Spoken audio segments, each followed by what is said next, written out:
Welcome back to the big leagues, Trey Yesavage.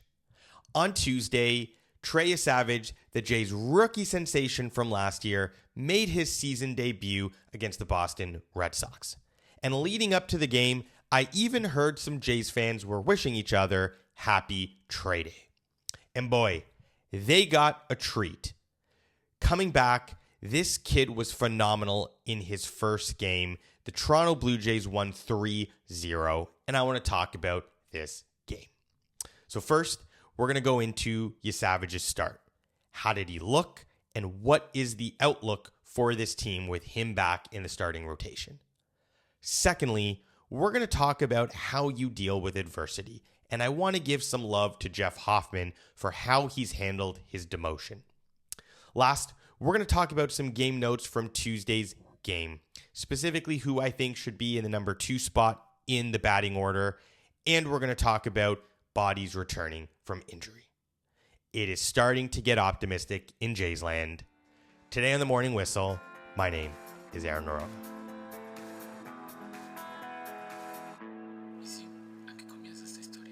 So expectations were pretty tame for Trey Yesavage's first start. Before the game, John Schneider said that he expected Trey would be able to go up to about 80 pitches. He had thrown 64 pitches in his last AAA outing in 2 2/3 and 71 pitches in the outing prior in 4 innings and a third. He had also given up a lot of runs in those 2 games. And so I don't think anyone was expecting Trey to come in and be the guy that we saw at the end of last season. Well, what did we see today? I got to tell you, it was really good. While he wasn't fully locked in yet, he was still really impressive. He went 5 1/3, only 4 hits against, no earned runs given up, 74 pitches thrown over that period. A very efficient game for him. And here's what I loved. 1, his fastball was on point. In his first game back, Yesavage and catcher Tyler Heineman didn't try to do anything too fancy.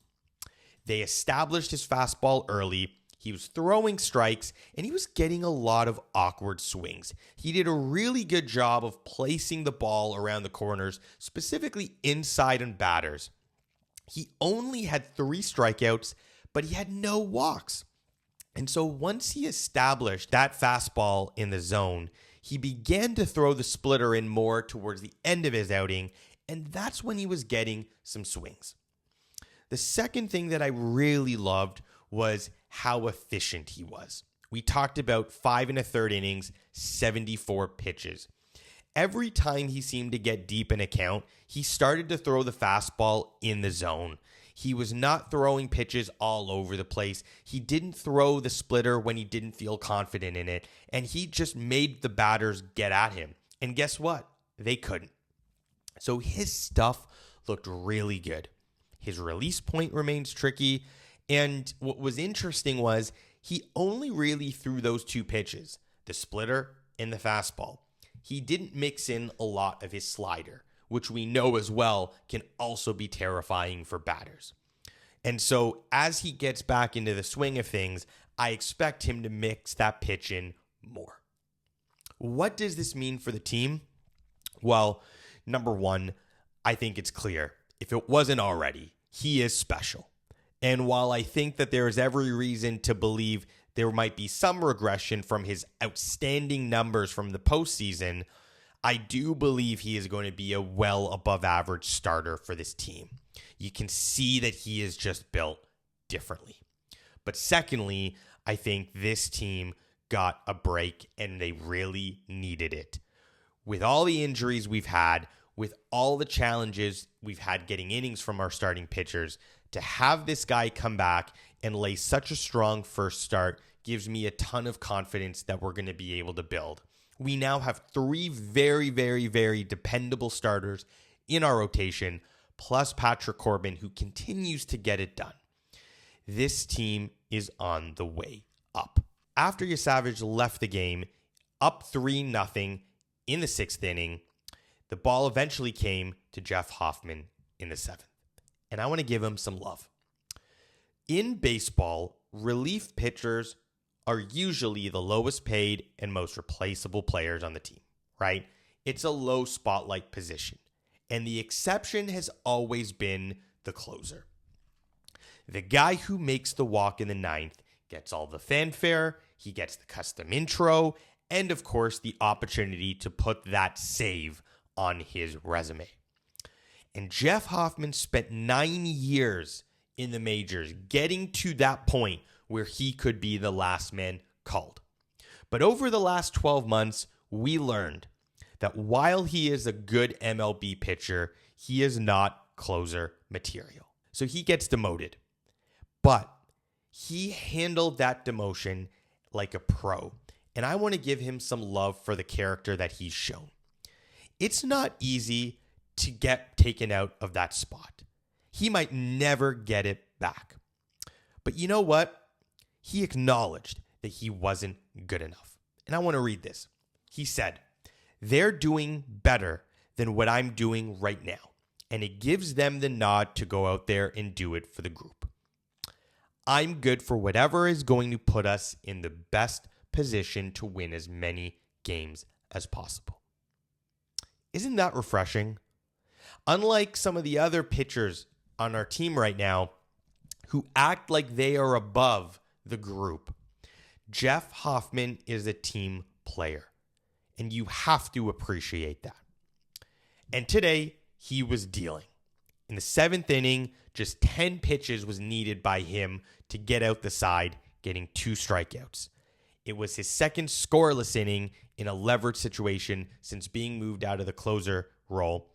And he is showing to John Schneider and he's showing to Pete Walker that he is a guy that wants to be part of the success of this group. I want to end with a few notes on this game. Now, the game ended 3-0 after Hoffman came in. Rogers did his thing in the 8th. Varland did his thing in the 9th. We only got 3 runs, though. And of course, central to those runs were Ernie Clement and Vladdy. Now, I thought it looked like Ernie Clement and Vladdy actually switched roles in this game because Ernie took 2 walks in the game, believe it or not. Only his 2nd and 3rd walks of the season. While Vladdy, on the other hand, had 2 first pitch swings for hits.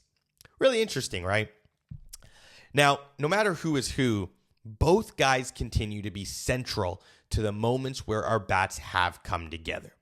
And I'm really starting to think that Ernie Clement is the best guy to precede Vladdy in the order. We know he gets on base.